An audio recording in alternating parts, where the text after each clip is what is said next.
A'udzubillahi minasyaitonirrajim. Bismillahirrahmanirrahim. Assalamualaikum warahmatullahi wabarakatuh. Jumpa kembali di channel Sampul Hitam yang tentunya akan berbagi cerita. Dan untuk kisah kali ini akan menceritakan sebuah kisah yang berjudul Bau Masakan di Tengah Hutan. Cerita ini ditulis oleh Eka Fitriani. Dan bagi teman-teman yang ingin membacanya secara langsung, teman-teman bisa langsung kunjungi link yang saya sudah siapkan, ada di deskripsi. Dan sebelumnya terima kasih buat Kak Eka Fitriani yang sudah mengizinkan saya menceritakan cerita ini kepada teman-teman. Dan tak usah berlama-lama, langsung saja kita ke ceritanya. Selamat mendengarkan. Flashback. Keributan besar terjadi kala itu. Penyebabnya adalah aku tidak kunjung menikah. Padahal umur sudah menginjak usia 30 tahun. Andai mereka tahu kalau aku sudah menikahi wanita idaman yang sangat cantik, bagaikan bidadari surga. Wajahnya yang sempurna, dengan hidung mancung bermata biru, tubuh tinggi semampai, dengan rambut hitam yang terurai, kulit putih bersih, halus dan lembut. Laki-laki mana yang tidak tergila-gila melihatnya? Tapi anehnya, ketika aku mengenalkan istriku kepada orang tua serta keluarga besarku, mereka tidak melihatnya. Entah benar tidak lihat atau pura-pura saja. Bahkan mereka menganggap aku sudah gila. Padahal mereka yang gila sudah menolak menantu idaman para mertua. Dia pandai memasak. Tangannya lihai dalam memasak berbagai jenis masakan. Rasanya sangat lezat, lebih enak dari restoran berbintang. Pernah aku menyarankan untuk membuat rumah makan, tapi dia menolaknya. Setelah kejadian itu, aku dipaksa berobat ke orang pintar, dibawa ruqyah ke ustadz dan kiai, bahkan sampai keluar kota hanya untuk berobat. Mungkin mereka kira aku sudah kerasukan setan atau demit. Sudahlah, rasanya sakit jika diingat-ingat.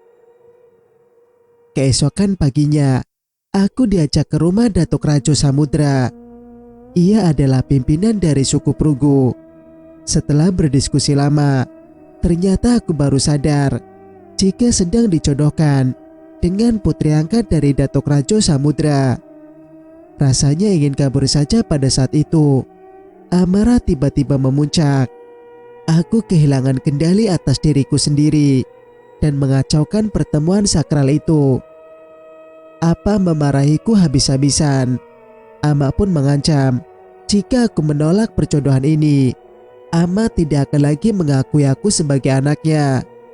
Sungguh kejam bukan, memaksa anaknya untuk berpoligami. Berpoligami itu boleh, asalkan mampu dalam urusan nafkah lahir dan batin. Soal nafkah tentu aku sanggup, tapi soal batiniah, satu istri saja kekuatannya sudah seperti kuda jantan yang menjelma menjadi wanita. Terlihat wajah cantik istriku. Dia duduk di ujung kasur dengan wajah sendu, menangis terisak-isak di pelukanku. Tidak ada wanita yang rela dimadu, begitupun putri, istriku. Aku paham akan kesedihannya. Istriku marah dengan memukul-mukul punggungku. Abang jahat. Abang dijodohkan, Dek, sama seperti dulu. Orang tua abang jahat. Mereka ingin memisahkan kita. Tangisnya semakin kencang. Abang akan cari cara untuk menggagalkan perjodohan ini. Kamu mau kan membantu seperti dulu? Dia mengangguk senang dan langsung memeluk tubuhku. Ini adalah perjodohan yang ke-11 kalinya. Semua perjodohan gagal karena campur tangan putri. Aku tidak marah kepadanya, malah mendukung apa yang dia lakukan. Meskipun aku kurang tahu Bagaimana caranya dia bisa membuat para wanita menolak perjodohan denganku? Ada yang bilang aku berwajah jelek dan buruk rupa. Juga ada yang bilang kalau aku menyeramkan. Bahkan sampai ada yang kerasukan. Wajah tampan begini masa dibilang seram? Ada-ada saja mereka. Setelah melayani aku, Putri pergi entah kemana. Istriku itu memang aneh. Dia suka menghilang begitu saja dan datang seenak dirinya. Kedatangannya sering tidak terduga, muncul dari arah mana saja yang dia suka. Tubuhku terasa lemas dan lelah. Kini rasa kantuk menghampiri. Aku merenung di atas tempat tidur, nanar melihat langit-langit kamar. Saat mataku hendak terpejam, suara ketukan membuat mataku kembali terbuka lebar. Aku melangkah kontai, menarik gagang pintu dan membukanya lebar. Apa masuk ke dalam kamarku tanpa permisi. Setelah itu memberikan sebuah lembaran kertas dan berlalu pergi tanpa sepatah kata. Sepertinya apa sangat marah kepadaku. Aku membuka lipatan kertas putih itu, lalu membacanya dari huruf pertama. Aku terkejut dengan mata yang membulat sempurna. Ternyata kertas itu undangan menduduk atau musyawarah suku. Aku melempar kertas sembarang tempat. Setelah itu kembali berbaring di kasur. Pikiranku melayang kemana-mana, memikirkan dua wanita yang aku cintai. Namun mereka tidak seia sekata. Kepalaku terasa pusing memikirkannya. Singkat cerita, aku bangun ketika azan maghrib berkumandang. Entah mengapa aku selalu mengantuk ketika ba'da asar dan selalu terbangun selepas maghrib atau sebelum maghrib tiba. Aku berniat untuk mandi, menenteng handuk di pundak. Saat hendak membuka pintu, Ama lebih dulu berteriak keras dari balik pintu.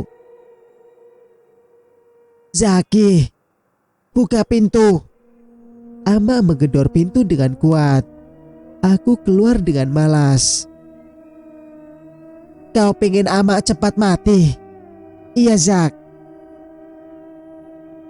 "Kenapa Ama marah-marah?" Aku berjalan melewati Ama dengan wajah bingung. "Masih berani kau tanya kenapa? Sudah jam berapa ini?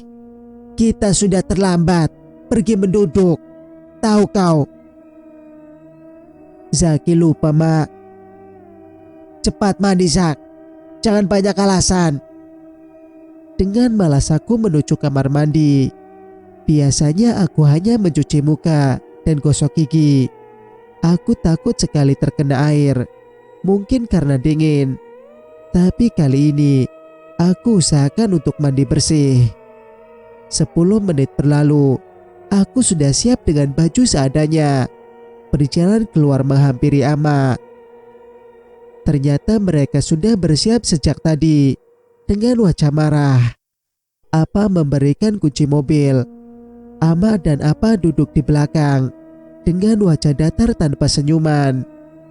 Sekitar 30 menit, akhirnya sampai juga di rumah Datuk Rajo. Ama dan Apa turun lebih dulu. Setelah itu aku menyusul di belakang. Senyum Datuk tidak berubah, sama seperti tadi pagi waktu aku kesini. Sepertinya Datuk Rajo tidak marah kepadaku. Hanya saja aku malu dengan kekacauan yang aku perbuat tadi pagi. Aku dipersilakan masuk. Ternyata tamu sudah menunggu. Menduduk kali ini sangat berbeda dengan adat kami biasanya. Aku sedikit heran, namun tidak berani bertanya. Ucapan sambutan sebagai pembukanya acara. Setelah nenek mama selesai bicara, Apa dan Ama menyampaikan niat dan tujuannya. "Awak ingin menyampaikan niat kami untuk melamar putri angkat Datuk Rajo Samudra untuk anak kami yang bernama Zaki Hasanuddin." Aku melihat ke arah Ama. Niat hati ingin memprotes, namun aku mengurungkan niat. Setelah melihat bola mata Ama yang membulat sempurna ke arahku, aku tidak berani lagi berkata-kata, hanya bisa kembali menundukkan kepalaku. Secepat itu mereka mengambil keputusan untuk menikahkan aku tanpa persetujuan dariku terlebih dahulu. Harusnya mereka memikirkan istriku yang juga menantu mereka. Ini semua gak adil. Ingin rasanya berteriak sekencang-kencangnya. Dato Rajo menerima lamaran dari kedua orang tuaku. Selanjutnya para nenek mama berbicara dari mulai hari pernikahan dan tempat resepsi.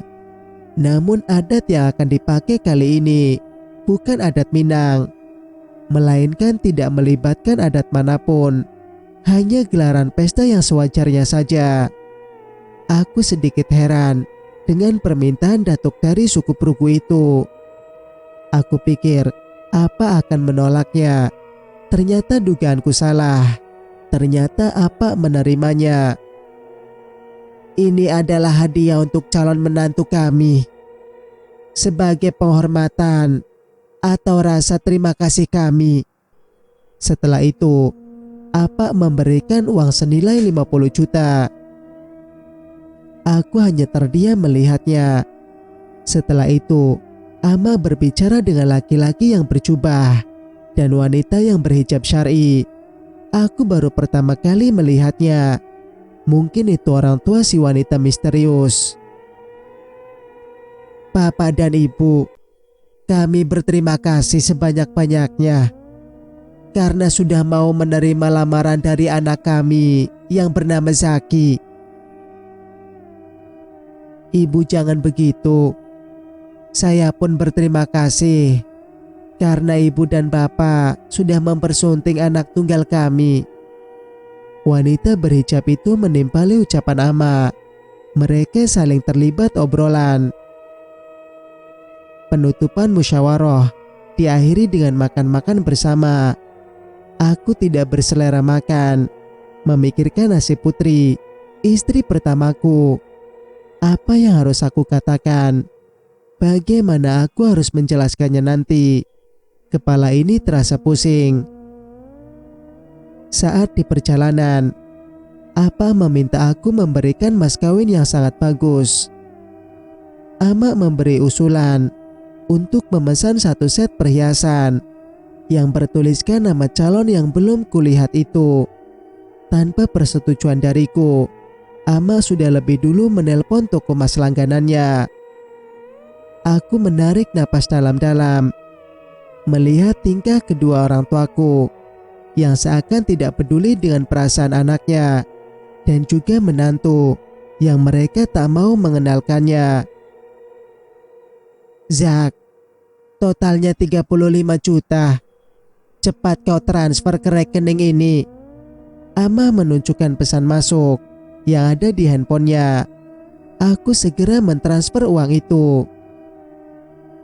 Singkat cerita, sesampainya di rumah, aku langsung masuk ke dalam kamar. Dengan kasar, aku hempaskan tubuh ini di atas kasur. Emosiku tidak terkendali. Tanpa sadar, aku membanting semua benda yang berada di kamar. Apa dan Ama mengetuk pintu. Suara gaduh dari benda jatuh yang kulempar sepertinya terdengar oleh mereka.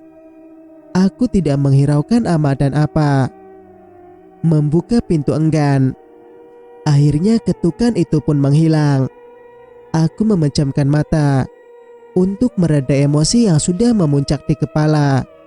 Duduk termenung di sudut dinding sambil kupandangi kekacauan yang aku buat. Sayang, tenangkanlah hatimu.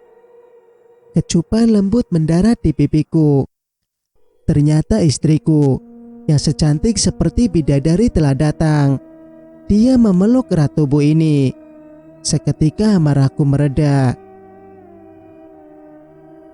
Sayang, besok lusa abang akan menikah lagi.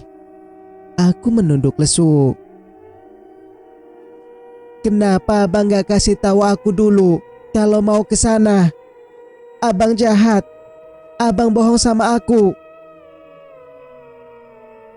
Maafkan abang Putri. Ini semua di luar kemauan abang. Aku terisak di pelukan istriku. Wajahnya yang ayu terlihat sendu. Bagaimanapun caranya, abang harus bisa menggagalkan pernikahan ini. Aku gak mau kehilangan abang. Ishak tangisnya pecah di pelukanku. Hati seperti disayat belati. Melihatnya tersakiti. Abang akan lakukan apa yang kamu mau, sayang. Aku mencium keningnya dan membelai rambutnya. Abang janjikan gak akan bohong lagi. Iya, abang janji. Aku memeluknya erat. Tidak mau kehilangan wanita yang kini berada di pelukanku.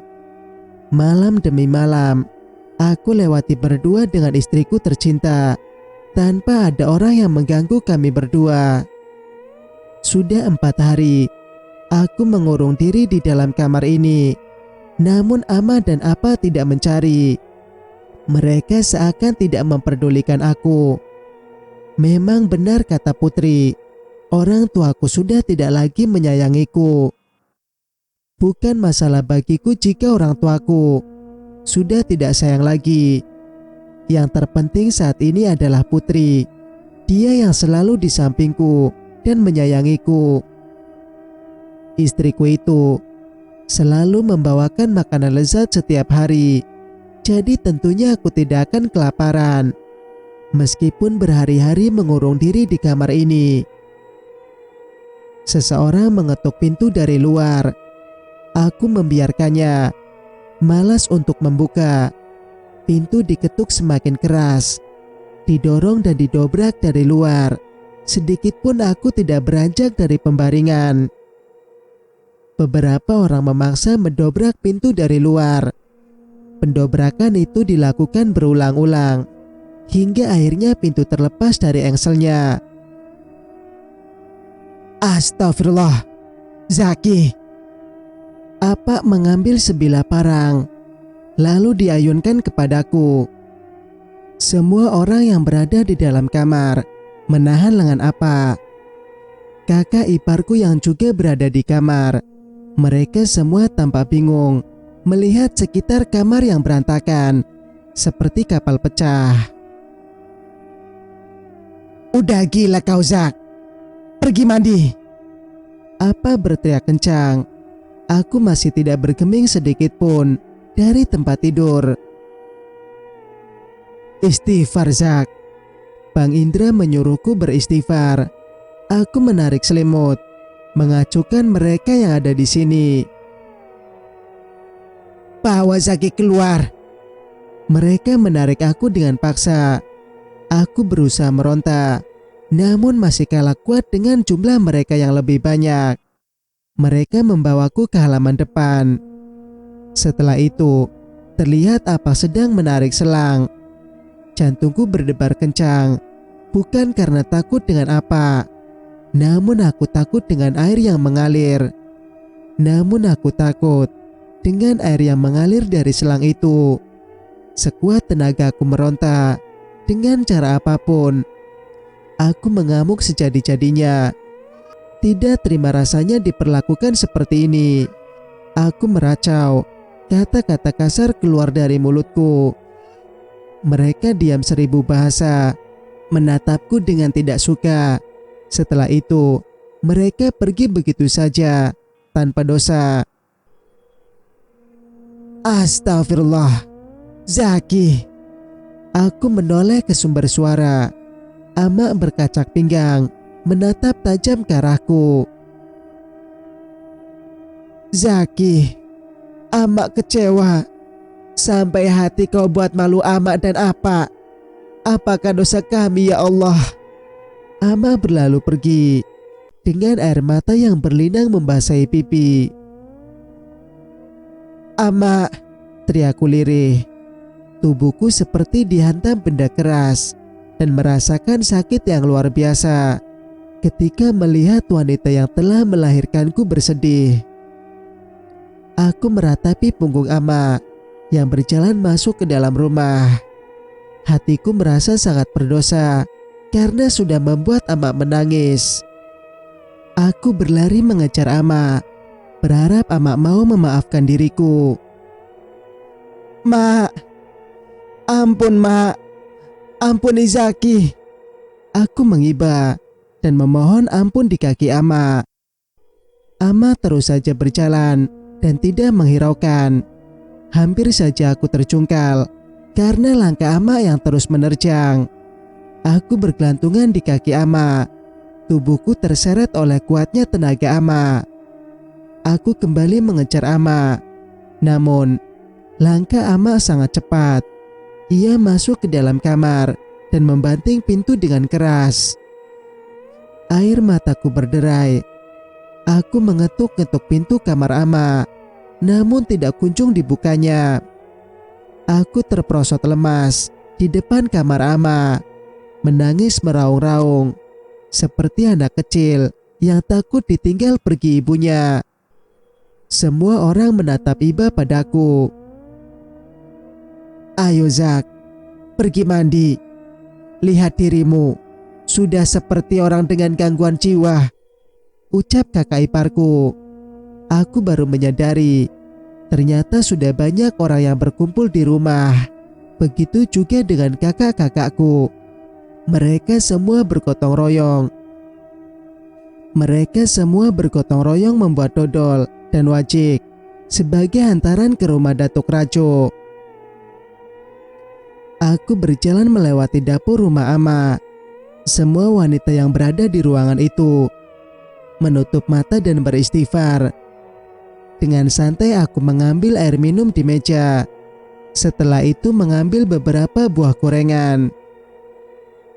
Uni, kakakku, melebarkan matanya ke arahku. Aku melihat bingung kepadanya. "Tak tahu malu. Pergi mandi, cepat." Dengan melemparkan handuk ke arahku. Dengan malas aku berjalan memasuki kamar mandi. Aku melompat kaget saat melihat pantulan wajah dari cermin. Rambut memanjang dan awut-awutan. Kumis yang panjang tidak beraturan. Tanganku meraba wajah yang dipenuhi tanah kering.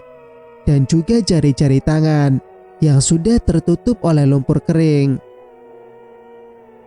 Astagfirullah. Pantaslah ama dan apa marah. Ternyata aku telah membuat mereka malu. Aku terisak di dalam kamar mandi, mengingat-ingat apa yang terjadi. Seingatku, aku hanya diam di kamar dan bermesraan dengan Putri, istriku. Kejutan datang saat aku membuka baju. Ternyata, sejak tadi aku hanya menggunakan daleman saja. Pantaslah, ibu-ibu menutup mata. Aku benar-benar sudah membuat malu keluarga besarku. Rasanya aku tidak sanggup keluar dari sini. Membayangkan kejadian barusan. Mau taruh di mana mukaku ini? Aku hanya bolak-balik di dalam kamar mandi. "Zaki, cepatlah mandinya." Kakak pertamaku memanggil dari luar. Aku menundukkan kepala, berjalan melewati ibu-ibu yang sedang memasak. Apa menghentikan langkahku, menyuruhku tidur di kamar miliknya. Dan untuk sementara tidak boleh memasuki kamarku. Sementara ama tidak mau melihatku. Setiap bertemu, ama menghindariku. Sakit hati ini, kesedihan ama masih terlihat jelas. Aku mendekat dan duduk di sampingnya, menggenggam tangan yang sudah menua itu. "Mak, Zaki janji akan menikahi wanita pilihan ama dan apa." Ama masih diam tidak menghiraukan suaraku. "Mak, Zaki minta maaf. Sudah buat ama marah dan sedih," ucapku lirih. Mak, ampuni Zaki, Mak. Zaki janji akan lakukan apapun yang Amak mau. Tapi jangan diamkan Zaki seperti ini. Rasanya sudah tidak sanggup lagi melihat Amak begitu. Kuluapkan tangisan sekencang-kencangnya di kaki wanita yang melahirkanku itu. Aku menjadi pusat perhatian semua orang di sekelilingku. Rasa maluku sudah tidak berlaku saat itu. Bangunlah Zak. Ama menarik lenganku, menyuruhku duduk di sebelah Ama. Zak, Ma tahu ini berat untukmu. Ma tahu kau kecewa kepada kami, orang tuamu. Kau marah dan sakit hati karena kami tidak menanyaimu terlebih dulu. Zak, semua ini kami lakukan demi kebaikanmu, Nak. Tangisku semakin kencang di pangkuan Ama. Zak, berjanjilah kepada Ama, kau akan menerima anak angkat Datuk Rajo dengan ikhlas dan menerima dia apa adanya. Zaki janji, Mak. Zaki akan menikah dengan wanita pilihan Ama dan Apa. Maafkan Zaki, Mak. Sudah 1 malam aku tidur di kamar Ama. Putri tidak kunjung kembali menemui diriku. Ia pasti sangat marah. Perasaanku tidak enak. Pikiranku tidak tenang. Ama dan Putri sama-sama berharga bagiku. Hanya saja mereka tidak mau saling mengenal. Andai mereka mau rukun, semua ini tidak akan terjadi.